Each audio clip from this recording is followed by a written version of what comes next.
व्रत कथा को जो भी सुनते हैं उन्हें वैकुंठ की प्राप्ति होती है। एकादशी का व्रत करने वाले मनुष्य को सभी तीर्थों तथा यज्ञों का फल प्राप्त होता है। इस दिन सूर्योदय से पूर्व उठकर उत्तम तीर्थ में स्नान करने जाएं।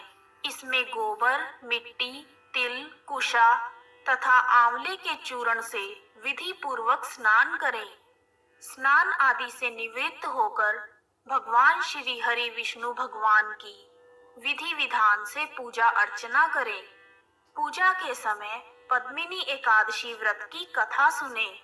इस कथा को सुने बिना व्रत को अधूरा माना जाता है। यदि आप व्रत नहीं रख सकते तो आप इस दिन पद्मिनी एकादशी की कथा को अवश्य सुने, क्योंकि पद्मिनी एकादशी की कथा को सुनने मात्र से ही सभी तीर्थों और यज्ञों का फल प्राप्त हो जाता है।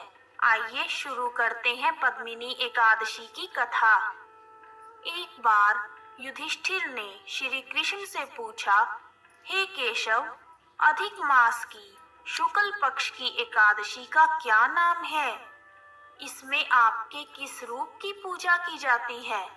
युधिष्ठिर की जिज्ञासा को शांत करने के लिए श्री कृष्ण बोले, हे कुंती पुत्र युधिष्ठिर, अधिक मास की शुक्ल पक्ष की एकादशी का नाम पद्मिनी एकादशी है, जो 3 वर्ष में एक बार आती है। अधिक मास में पड़ने के कारण इस एकादशी का महत्व और अधिक बढ़ जाता है। पद्मिनी एकादशी के दिन श्री हरि विष्णु जी की पूजा की जाती है। अब मैं आपको पद्मिनी एकादशी से जुड़ी एक पौराणिक कथा सुनाता हूँ। त्रेता युग में लंकापति रावण जब दिग्विजय करने के लिए निकला, तब वह युद्ध में कार्तवीर्य सहस्त्रार्जुन से पराजित हो गया। युद्ध में पराजित होने के कारण सहस्त्रार्जुन ने उसे कारागार में डाल दिया। तब कुछ समय बाद पुलस्त्य मुनि, जो रावण के दादा थे, उनकी अनुशंसा से सहस्त्रार्जुन ने उसे मुक्त कर दिया। देवर्षि नारद को रावण की हार से बहुत प्रसन्नता हुई। उन्होंने पुलस्त्य मुनि से रावण की हार का कारण पूछा। तब पुलस्त्य मुनि ने नारद जी से कहा, कार्तवीर्य सहस्त्रार्जुन को युद्ध में पराजित करने की शक्ति श्री हरि विष्णु जी के अलावा अन्य किसी में नहीं है। देवर्षि नारद पुलस्त्य मुनि की बात सुनकर आश्चर्यचकित हो गए। उनकी उत्सुकता को शांत करने के लिए पुलस्त्य मुनि ने इसका कारण बताया और कहा, सहस्त्रार्जुन के पिता कृतवीर्य महिष्मति के राजा थे। वे हय नामक राजा के वंशज थे। कृतवीर्य की 1000 पत्नियां थी, लेकिन उनमें से किसी की भी संतान नहीं थी। राजा कृतवीर्य के बाद महिष्मति का शासन संभालने के लिए कोई भी उत्तराधिकारी नहीं था। राजा कृतवीर्य इस बात को लेकर बहुत परेशान थे। उन्होंने हर प्रकार के उपाय किए, लेकिन कोई लाभ नहीं हुआ। इसके बाद राजा कृतवीर्य ने तपस्या करने का निर्णय लिया।